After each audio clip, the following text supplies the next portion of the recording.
Welcome to stories media.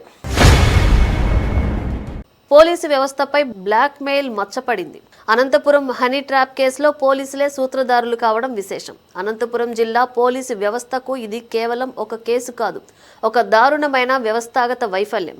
రక్షకులుగా ఉండాల్సిన సిఐలు, ఎస్ఐలు, కానిస్టేబుళ్లు తామే బ్లాక్ మెయిల్ దందాకు సహాయపడి యువకులు, ఉద్యోగులు, అధికారులను హనీ ట్రాప్లో పడేసి కోట్లు సంపాదించారన్న వార్త రాష్ట్రాన్ని కాదు, దేశాన్ని కలిచివేసింది. ప్రభుత్వం విచారణ జరిపి చర్యలు తీసుకున్న ఈ ఘటన పోలీస్ శాఖలోని కొందరి నీచ స్వభావాన్ని స్పష్టంగా బయటపెట్టింది.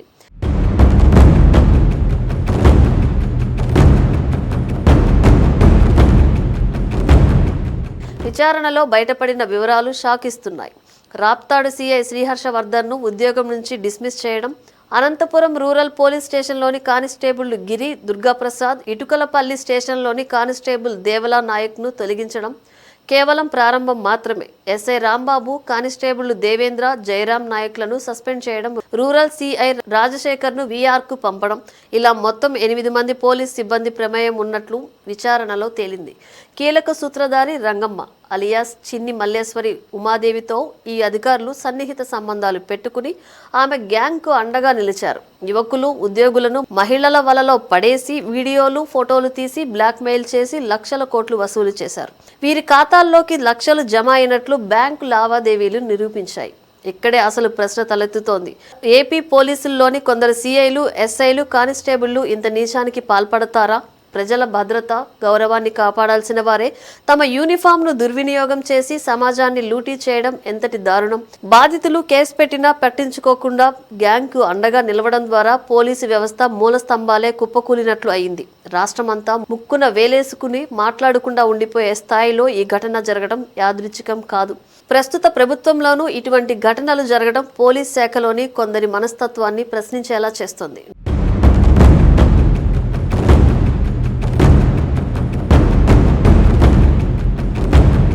డిస్మిస్ అయిన వారు, సస్పెన్షన్ అయిన వారు, వీఆర్కు వెళ్లిన వారందరూ ఈ కేసులో బాధ్యులు.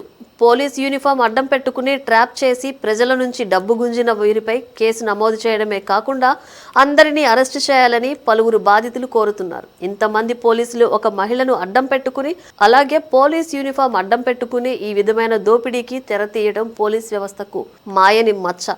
వారిపై చర్యలు తీసుకున్నామని వదిలేస్తే మరో రూపంలో ప్రజలను బ్లాక్మెయిల్ చేసే కార్యక్రమానికి వీరు శ్రీకారం చుడతారనేది ప్రజలు అంటున్నమాట. అందుకే వీరిపై కేసులే కాకుండా వెంటనే అరెస్టు చేసి రిమాండ్కు పంపించాల్సిన అవసరం ఉంది. ప్రభుత్వం చేసిన చర్యలు, డిస్మిస్లు, సస్పెన్షన్లు సరైనవే, కానీ ఇవి కేవలం మచ్చ మాత్రం తొలగించడం మాత్రమే.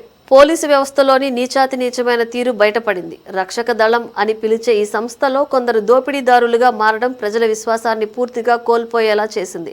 ఇక్కడ నుండి పాఠం నేర్చుకోవాలి. పోలీసు నియామకాల్లో నైతికత, నిజాయితీ పరీక్షలు బలోపేతం చేయాలి. అక్రమాలకు పాల్పడిన వారిపై కఠిన చర్యలు, శాశ్వత నిషేధం విధించాలి. లేకపోతే ఖాకీ యూనిఫామ్ పైనే ప్రజలు అపనమ్మకం పెంచుకుంటారు.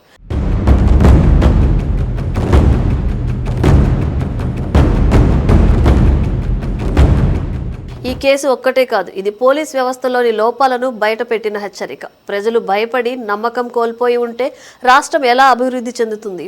Anantapuram honey trap case police శాఖకు ఒక బ్లాక్ స్పాట్. ఇప్పటికైనా ఉన్నత స్థాయి విచారణ, సంస్కరణలు జరిగి కాకీలోని నీచం పూర్తిగా తుడిచివేయబడాలి. లేకపోతే ఈ మచ్చ శాశ్వతంగా మిగిలిపోతుంది.